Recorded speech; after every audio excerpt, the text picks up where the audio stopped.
यहाँ हम आपको BA second year paper 2 unit 2 के बारे में बताते हैं। हम जानेंगे इस यूनिट में मनोवैज्ञानिक परीक्षण के बारे में। तो सबसे पहले हम देखें कि क्या है डेफिनेशन या परिभाषा। क्रॉनबेक ने कहा कि एक साइकोलॉजिकल टेस्ट वह सिस्टमेटिक प्रोसीजर है, व्यवस्थित प्रक्रिया है, जिसके द्वारा दो या दो से अधिक व्यक्तियों के व्यवहार का तुलनात्मक अध्ययन किया जाता है। A test is a systematic procedure for comparing the behavior of two or more persons। तो इस तरह हमने देखा कि साइकोलॉजिकल टेस्टिंग क्या है, वह सिस्टमेटिक प्रोसीजर है और इसमें हम करते क्या है, दो या दो से अधिक व्यक्तियों के व्यवहार का तुलनात्मक अध्ययन या कंपैरेटिव स्टडी हम कर सकते हैं। फिर फ्रीमैन ने कहा साइकोलॉजिकल टेस्टिंग क्या चीज है, एक स्टैंडर्डाइज्ड इंस्ट्रूमेंट है, मानकीकृत यंत्र है या टूल है, जिसके द्वारा समस्त पर्सनैलिटी के एक पक्ष या अधिक पक्षों का एस्पेक्ट्स का मापन शाब्दिक यानी वर्बल या अशाब्दिक यानी नॉन वर्बल अनुक्रियाओं या अन्य प्रकार के व्यवहार के माध्यम से किया जाता है। तो इससे सबसे पहली बात तो ये एक चीज हम लोगों को स्पष्ट हो गई है कि टेस्ट क्या है, एक स्टैंडर्डाइज्ड प्रोसीजर है, टूल है, जिसके द्वारा समस्त व्यक्तित्व का अध्ययन किया जा सकता है। विभिन्न आयु वर्ग के व्यक्तियों के अचीवमेंट्स यानी उपलब्धियां, क्षमताएं, योग्यताएं, रुचियां, समायोजन, व्यक्तित्व, अभिवृत्तियों और मूल्यों यानी वैल्यूज को मापने के लिए विभिन्न प्रकार के स्टैंडर्डाइज्ड टेस्ट उपलब्ध हैं और इनका उपयोग कहाँ किया जाता है, शिक्षा में, मार्ग निर्देशन में, चिकित्सा, उद्योग, सेवा, व्यापार, सेना आदि में कार्यरत लोगों के अध्ययन में किया जा रहा है। अब हम ये देखेंगे कि साइकोलॉजिकल टेस्ट के कौन कौन से उपयोग हैं। सबसे पहला उपयोग जो होता है वो है वर्गीकरण और चयन में मनोवैज्ञानिक परीक्षणों का बहुत ज्यादा उपयोग किया जा रहा है। शिक्षा संस्थाओं में कक्षा में प्रवेश के समय, एडमिशन के समय विद्यार्थियों का चयन किया जाता है। इंडस्ट्रीज वगैरह में, औद्योगिक संस्थानों में कर्मचारियों का वर्गीकरण किया जाता है और उनका सिलेक्शन किया जाता है। सेना में और अनेक प्रकार की सरकारी नौकरियों में, पुलिस में शारीरिक और मानसिक भिन्नताओं के आधार पर व्यक्तियों और कर्मचारियों का वर्गीकरण और चयन किया जाता है। जिस भी नौकरी के लिए जरूरी है जैसी वाली आवश्यकताएं, वैसे प्रकार के लोगों को हम चुन लेते हैं। चयन उस परिस्थिति में किया जाता है जब पदों की संख्या की अपेक्षा आवेदकों की संख्या अधिक होती है। तो चयन का उद्देश्य क्या होता है कि योग्य अभ्यर्थियों को चुन लिया जाए। फिर हम दूसरा इसका उपयोग देखें, पूर्व कथन यानी प्रेडिक्शन में साइकोलॉजिकल टेस्टिंग का उपयोग होता है। Use of psychological test in prediction. Prediction की आवश्यकता क्या है, पूर्व कथन की, वर्तमान में जिस भी व्यवहार का अध्ययन किया जा रहा है उस व्यवहार के अध्ययन के आधार पर यह भविष्यवाणी करना कि भविष्य में अध्ययन किए गए व्यवहार का रूप और स्वरूप क्या होगा। इसके लिए हम ये देखते हैं किसी भी व्यक्ति के संबंध में उसके इंटेलिजेंस, एटीट्यूड, एप्टीट्यूड, अचीवमेंट, रुचि, समायोजन, चिंता और अन्य व्यक्तिगत विशेषताओं के बारे में पूर्व कथन सरलता से किया जा सकता। आवश्यकता क्या है, आवश्यकता यह है कि जैसे मान लीजिए आपने एक एप्टीट्यूड टेस्ट लगाया किसी व्यक्ति पर, किसी छात्र पर, और उसके बारे में आप ये बता सकते हैं कि इसका आउटस्टैंडिंग परफॉर्मेंस होगा, एक्सीलेंट परफॉर्मेंस होगा in the field of maths और in the field of music और एनीथिंग एल्स। तो भविष्य में जब वो वास्तव में उस फील्ड में आपके काउंसलिंग के द्वारा अगर सक्सेसफुल हो जाता है तो आप ये देखते हैं कि साइकोलॉजिकल टेस्ट बहुत ज्यादा यूजफुल हुआ यहाँ पर। अब हम देखें तीसरा जो रहता है इसका उपयोग वो क्या है, मनोवैज्ञानिक परीक्षणों का अनुसंधान में उपयोग। Use of psychological test in research. Research में साइकोलॉजिकल टेस्ट के द्वारा हम क्या देखते हैं, किसी भी व्यक्तित्व के एस्पेक्ट का अध्ययन जब हम कर देते हैं तो किसी भी दो कंसेप्ट के बारे में हम कंपैरेटिव स्टडी कर सकते हैं, कॉज एंड इफेक्ट रिलेशनशिप देख सकते हैं, किसी भी व्यक्ति की परवरिश कैसे की जाए जिससे कि उसका आउटस्टैंडिंग परफॉर्मेंस हो, उसको बचपन से ही कैसे प्रकार की ट्रेनिंग दी जाए, ये सभी चीजें हम बहुत अच्छी तरह से मॉनिटर कर सकते हैं यदि हमने रिसर्च में विभिन्न प्रकार के एस्पेक्ट्स का अध्ययन कर लिया। तो अगला जो उपयोग होता है साइकोलॉजिकल टेस्टिंग का वो होता है उद्योग और व्यवसाय में। Use of psychological test in industries and occupation. क्योंकि इंडस्ट्रीज एंड ऑक्यूपेशन यानी व्यवसाय के लिए हमको कर्मचारी होते, विभिन्न विभागों में काम करने वाले कर्मचारियों की आवश्यकता होती, जिसके चयन वर्गीकरण और उनको प्रमोशन आदि देने में साइकोलॉजिकल टेस्ट बहुत ज़्यादा उपयोगी सिद्ध हुए। इनकी सहायता से जो विभिन्न प्रकार के एम्प्लॉयज़ यानी कर्मचारी हैं, उनकी बुद्धि, अभिक्षमता, रुचियों, अभिवृत्तियों, एटीट्यूड, एप्टीट्यूड यानी इनका मापन ही नहीं होता है, बल्कि उसको हमको प्रमोशन करने में या छंटनी करने में बहुत ज़्यादा सहायता होती है। किस व्यक्ति का ज़्यादा हमको उपयोग है? अगर उसकी पर्सनैलिटी ज़्यादा अच्छी है तो हम उसको विभिन्न प्रकार के उच्च पद पर आसीन कर सकते हैं। तो उसकी पर्सनैलिटी कैसी है, इस चीज़ पर डिपेंड करेगा कि हम उसको कौन सी नौकरी देंगे। नेक्स्ट जो पॉइंट होता है, use of psychological test in education. Education या शिक्षा में तो बहुत ही ज़्यादा उपयोग होता है किसी भी साइकोलॉजिकल टेस्ट का। जब आप किसी भी छात्र को किसी स्कूल या कॉलेज में एडमिशन देते हैं तो उसके लिए उसके स्कूल के मार्क्स के हम स्कोर्स देखते हैं, मार्क्स या स्कोर्स हम देखते हैं। और ये जो चीज़ होती है, इसके अलावा हमको और कौन सी चीज़ चाहिए होती कि उसकी पर्सनैलिटी कैसी है, उसका एडजस्टमेंट कैसा है। थोड़े से हम स्कोर्स, अगर मान लीजिए हमने थोड़ी सी हल्की सी टेस्टिंग कर ली तो हमको बहुत अच्छी तरह से पता चल सकेगा कि कौन से ऐसे विद्यार्थी जो कि विभिन्न प्रकार के क्षेत्रों में एक्सीलेंट परफॉर्मेंस अपना दे सकते हैं।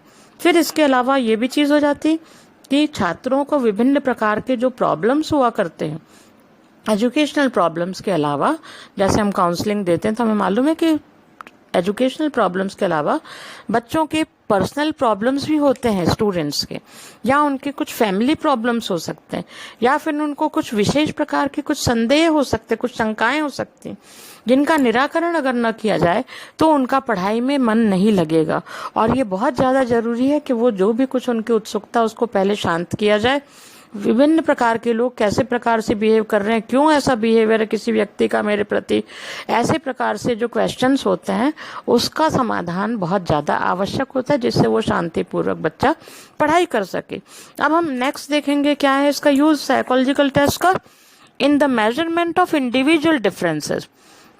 कोई भी जो एक व्यक्ति रहता है ना, उसकी शारीरिक बनावट और वेशभूषा के आधार पर ही अलग अलग नहीं होते हैं व्यक्ति, बल्कि वे बुद्धि, तर्क, स्मृति, रुचि, अभिक्षमता, समायोजन, चिंता, कुंठा और व्यक्तित्व के विभिन्न प्रकार के जो एस्पेक्ट्स होते हैं उनकी दृष्टि से भी अलग अलग होते हैं। साइकोलॉजी में इसी चीज को इंडिविजुअल डिफरेंसेस की थ्योरी कहा जाता है, और इसकी सहायता से हम इंडिविजुअल का हम अध्ययन कर सकते हैं, जिससे कि मापन करके हम उसके बारे में बता सकते हैं अगर उसको कोई प्रॉब्लम है तो। या कई लोग हमारे पास आते हैं ये देखने के लिए कि भाई हमारा सब कुछ नॉर्मल है कि नहीं। अब नेक्स्ट हम देखें उपयोग। सेना में तो बहुत ही ज्यादा उपयोग है, यूज इन आर्मी।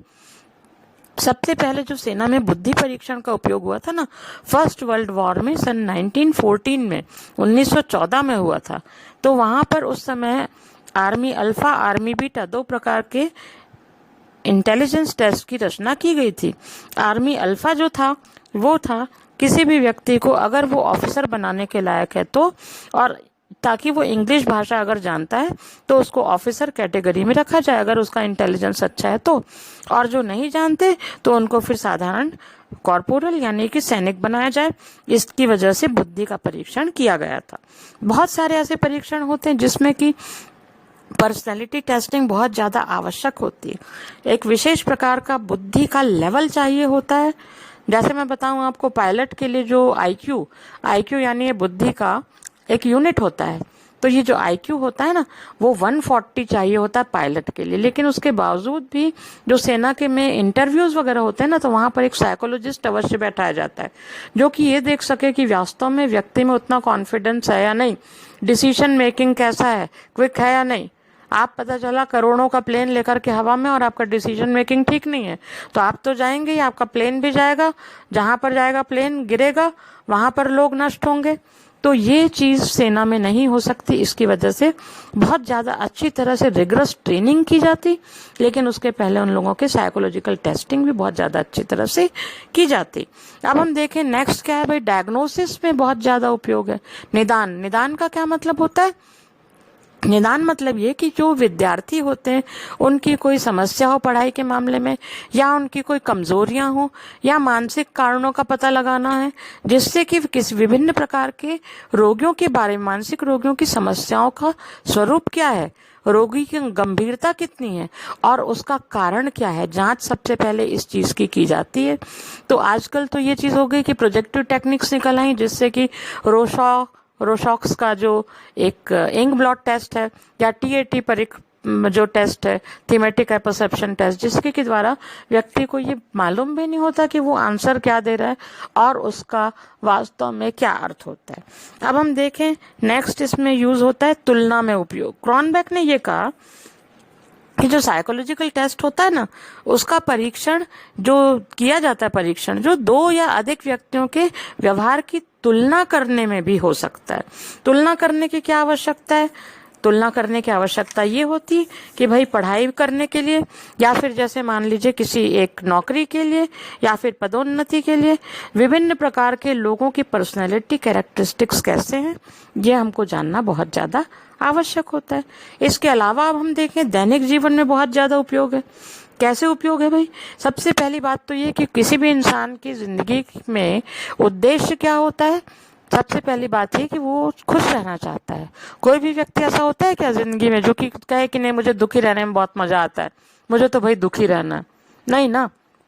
तो खुश रहने के लिए क्या आवश्यक होता है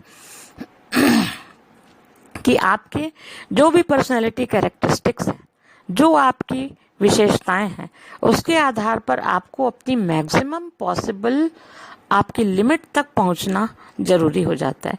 लेकिन कई बार क्या हो जाता है कि किसी को फ्रस्ट्रेशन है, कोई टेंशन है, स्ट्रेस है, एंजाइटी है, विभिन्न प्रकार के कुछ एक ऐसे factors,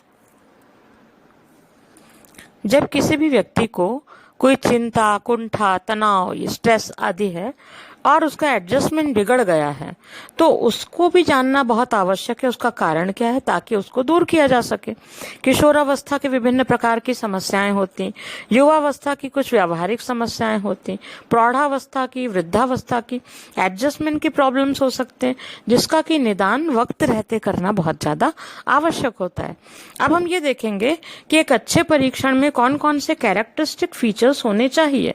what are the qualities और characteristic features in a good test. ये दो प्रकार की व्यावहारिक और तकनीकी कसौटियां होती जिसके के द्वारा हम ये देख सकते हैं कि कोई भी टेस्ट एक अच्छा टेस्ट है कि नहीं। प्रैक्टिकल क्राइटेरिया में सबसे पहले ये देखना होता है कि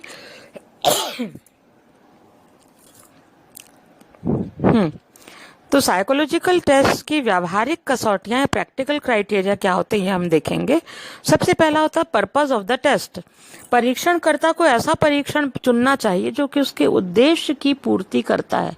यदि उसे परीक्षण बनाना है तो परीक्षण ऐसा बनाए जो कि उसके उद्देश्य या उद्देश्यों की पूर्ति कर सके और इतना कॉम्प्रहेंसिव हो जिससे कि सभी उद्देश्यों की पूर्ति हो सके।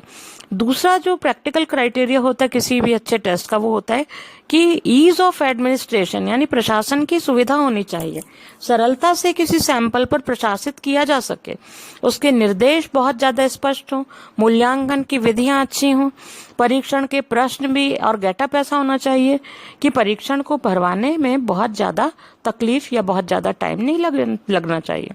नेक्स्ट होता है एक्सेप्टेबिलिटी, यानी सर्वमान्यता।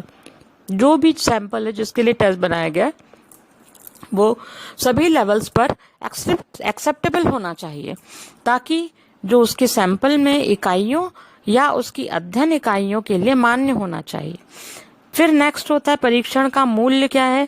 मूल्य उसका बहुत ज्यादा नहीं होना चाहिए, समय, धन और परिश्रम के मामले में इकोनॉमिकल हो, ये बहुत ज्यादा आवश्यक है। मूल्यांकन और विवेचन की सुविधा होनी चाहिए। आपने स्कोर तो आपने निकाल लिए, लेकिन आपको उसको एनालिसिस भी करना पड़ेगा। What is the inference you have drawn, ये भी आपको आवश्यक है कि आप जान सके। ठीक है, अब इसके बाद हम देखेंगे टेक्निकल क्राइटेरिया क्या क्या है। तो टेक्निकल क्राइटेरिया में हम ये देखें, सबसे पहली बात, किसी भी टेस्ट को विश्वसनीय होना बहुत ज्यादा आवश्यक होता है। अगर हम उसको यूज करें तो हम एक ऐसा टेस्ट यूज करना चाहते हैं जो कि रिलायबल हो। रिलायबल का मतलब ये होता है कि यदि किसी टेस्ट को हम सेम सैंपल पर एक से ज्यादा बार अगर हम यूज करें और उसका जो प्राप्तांक होता है उसमें बहुत ज्यादा वेरिएशन नहीं आना चाहिए। इसके लिए क्राइटेरिया होता है +-5 तक का डिफरेंस जो रहता है वो नेग्लिजिबल माना जाता है। हो सकता है व्यक्ति का मूड कुछ हो, एनवायरनमेंट कुछ हो, उस समय जैसे मान लीजिए पहली बार उसने टेस्ट किया, अच्छे एनवायरमेंटल कंडीशन थी, फिर उसके बाद अगली बार जब आपने एडमिनिस्टर किया, हो सकता है बहुत ज्यादा गर्मी आ गई, लाइट चली गई, उसकी पेंसिल की नोक टूट गई, कुछ भी हो सकता है। तो इसलिए +-5 का जो डिफरेंस होता है उसको नेग्लिजिबल माना जाता है। नेक्स्ट चीज होती है कि उसकी वैलिडिटी क्या है। वैलिडिटी भी बहुत ज्यादा आवश्यक है। वैलिडिटी क्या चीज होती है, जैसा क्रॉनबैक ने कहा कि a test must measure what it purports to measure. What it purports यानी what it purposes to measure. जिस चीज के लिए, जिस उद्देश्य के लिए उसका निर्माण किया गया, जिस मात्रा तक, जिस डिग्री तक वह अपने उद्देश्यों की पूर्ति करता है टेस्ट, वहां तक वो वैलिड होता है। तो रिलायबल होना चाहिए, वैलिड होना चाहिए, उसमें ऑब्जेक्टिविटी होनी चाहिए। इसका मतलब ये होता है ऑब्जेक्टिविटी यानी वस्तुनिष्ठता का, कि परीक्षण के पद सरल होते हैं, उसको हम ऑब्जेक्टिव टाइप कहते हैं। उनकी उपयुक्त संरचना, बहुत ज्यादा लंबे पद नहीं होने चाहिए, शॉर्ट आंसर क्वेश्चंस होने चाहिए। फिर टेस्ट को डिस्क्रिमिनेशन की भी क्वालिटी होनी चाहिए, उसको 2 अपर एंड लोअर कैपेसिटी सैंपल्स में उसको डिस्क्रिमिनेट करना चाहिए। ये बहुत ज्यादा आवश्यक चीज है।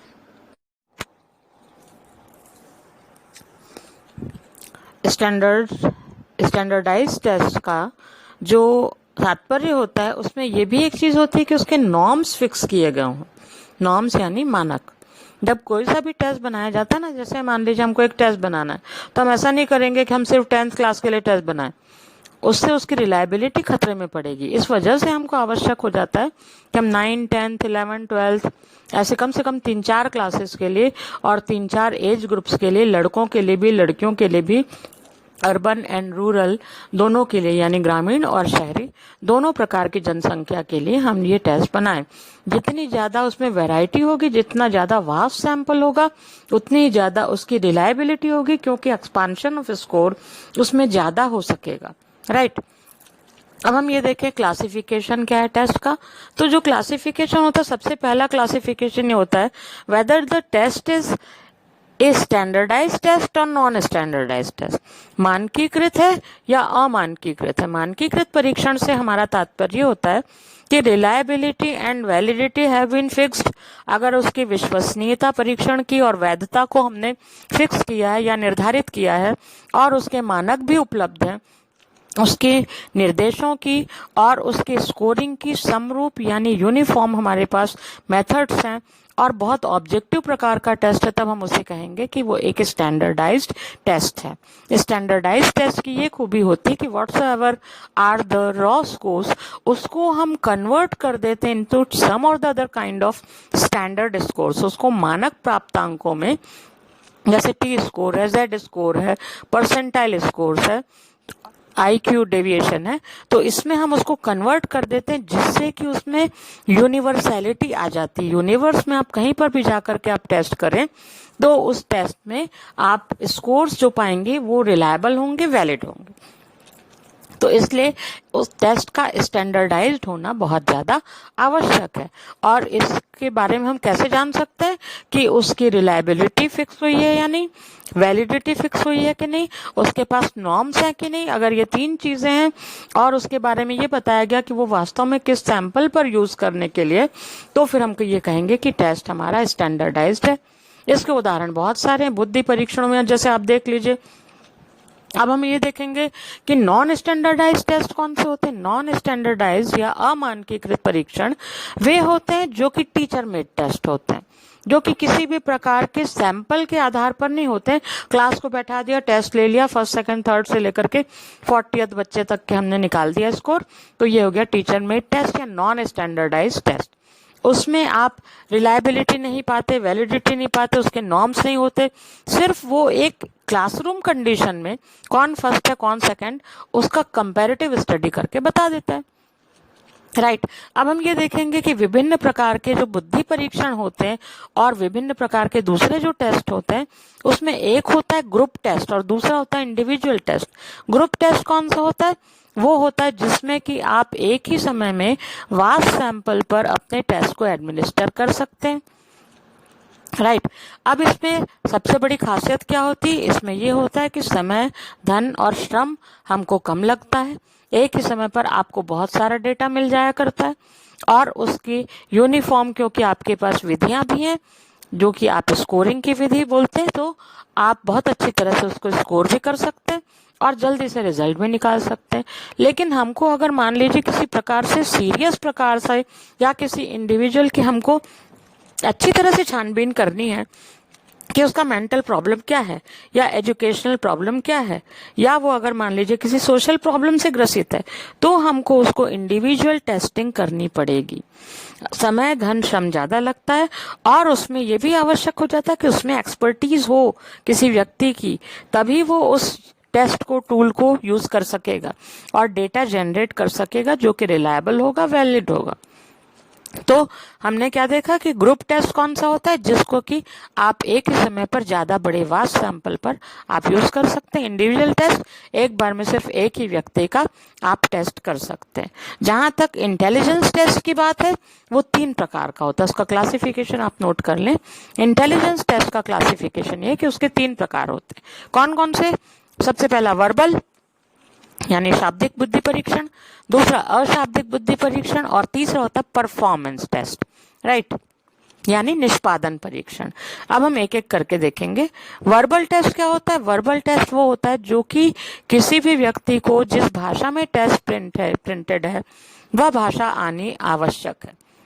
अगर इंग्लिश में है तो आप तभी उसको यूज कर सकेंगे, सॉल्व कर सकेंगे, जबकि आपको इंग्लिश भाषा आती हो। हिंदी में हो तो आपको हिंदी जानना आवश्यक।